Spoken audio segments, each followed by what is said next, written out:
चकाई विधायिका सावित्री देवी के पुत्र और राजद नेता विजय शंकर यादव ने कहा कि अगले 5 वर्षों में चकाई में विकास के कई महत्वपूर्ण कार्य धरातल पर उतरेंगे। सोमवार को चकाई सर्किट हाउस में मीडिया से बातचीत में उन्होंने यह बातें कही। विजय शंकर यादव ने कहा कि चकाई चौक पर वर्षों से हो रहे जल जमाव की समस्या के लिए फिलहाल अस्थायी समाधान किया गया है। अगले कुछ महीनों में इसका अस्थायी समाधान भी निकाल लिया जाएगा। इस मुद्दे को विधायक द्वारा विधानसभा के मानसून सत्र में भी उठाया जाएगा। साथ ही पथ निर्माण मंत्री को लिखित रूप से अवगत कराया गया है। उन्होंने बताया कि क्षेत्र के विकास के लिए कई योजनाओं की रूपरेखा तैयार कर ली गई है। बामदा में विशाल power grid, Chakai circuit house भवन को 2 मंजिला बनाना, महत्वपूर्ण चौक चौराहों पर हाई मास्क लाइट की स्थापना प्रमुख है।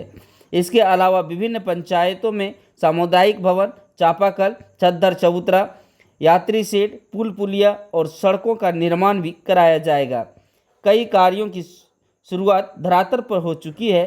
ठाड़ी और बघवा में पुल निर्माण कार्य भी शुरू कर दिया गया है। विधायक पुत्र ने बिना नाम लिए विरोधियों पर निशाना साधते हुए कहा कि कुछ प्रतिनिधि सिर्फ आरोप प्रत्यारोप में लगे रहते हैं, जबकि हमारा परिवार वर्षों से चकाई में विकास की नई इबादत लिख रहा है। इस अवसर पर विधायक प्रतिनिधि प्रवीण चंद्रा, लक्ष्मण पंडित, उपेंद्र शर्मा, त्रिवेणी यादव, ललन पासवान आदि मौजूद थे।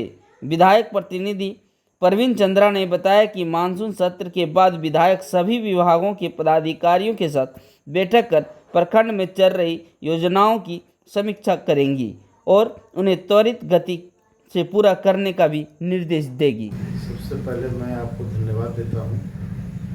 और जल जमाव जो कल रात से बारिश हो रही है, तो आज चकाई चौक पर देखने की चीज़ है कि एक जरा सा भी जल जमाव की समस्या उत्पन्न नहीं हुई। और जल जमाव ये वर्षों से चला आ रहा था। चकाई चौक का ये बहुत बड़ा मुद्दा था।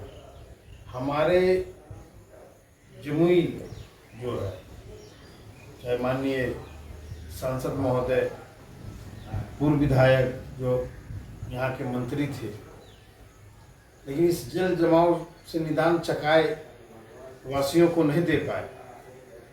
और ये झारखंड बिहार का जो है चकाई, यहाँ पे आवागमन तेजी से होता था, क्योंकि बगल में झारखंड पड़ता है, सीमावर्ती हमारा चकाई विधानसभा क्षेत्र है, जिसमें हल समाधान करवाएं और अस्थायी समस्या का समाधान हम करवाएंगे। तो वो सरकार की तरफ से अच्छा आया और उसका फलस्वरूप देखने को मिला कि एनएच की टीम, जिसमें कार्यपाला के अभियंता, कनीय अभियंता, उनके एसडीओ, सब लोग आके और यहाँ मुआयना किए।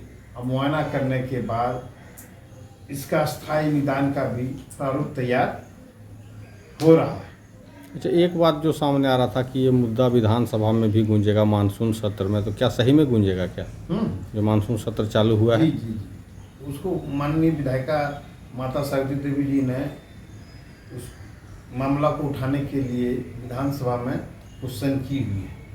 लेकिन अब तो जल जमाव दूर हो गया है। सरकार का यही जवाब आएगा कि अब जल जमाव तो अच्छा नहीं, तो एक लोग ये भी चर्चा है कि मतलब इसका अस्थायी समाधान कब तक होगा? लोग अस्थायी समाधान बहुत जल्द होगा सर।